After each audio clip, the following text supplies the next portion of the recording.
Rights debate just heated up in Florida after a Republican lawmaker out of Volusia County filed a Texas-style abortion bill. State Representative Webster Barnaby filed the bill, and though he wasn't available, WESH 2's Claire Metz spoke with other state lawmakers already divided.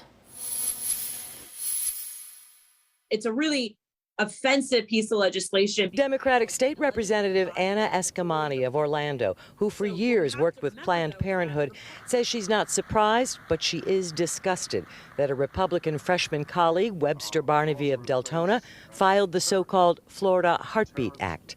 Representative Eskamani says state history shows Florida voters have long supported the right to privacy and opposed extreme abortion restrictions. It's a slap in the face to women across the state, and it recharges us to be ready for a fight here this session and into next year. The bill would ban abortions if a fetal heartbeat is detected, generally thought to be about 6 weeks, and, like Texas's law, allow anyone other than a government official to sue abortion providers or anyone who aids those providers, seeking remedy through civil penalties. I think it's a great bill. I think it's a very important issue. Republican State Representative Anthony Sabatini says he was about to file the bill, but will instead co-sponsor it. He thinks since the Supreme Court refused to block the Texas ban, any of his Republican colleagues who may have been concerned about legal standing will be more confident. I think Florida needs to stand on the side of the unborn, on the side of life.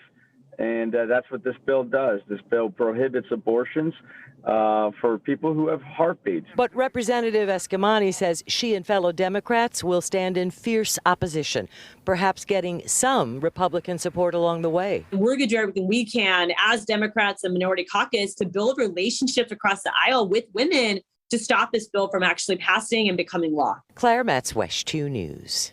The bill does provide for some strict exemptions, like if the mother's life is in danger, and it also changes Florida's abortion law language to refer to a fetus as an unborn child. Now, if it becomes law, it would take effect July of next year. And the Supreme Court is poised to revisit the issue of abortion, but new polling shows that most Americans want it to remain legal. 3 recent polls found less than a third of Americans are in favor of overturning Roe versus Wade. This despite the recently passed abortion bans in Texas and Mississippi.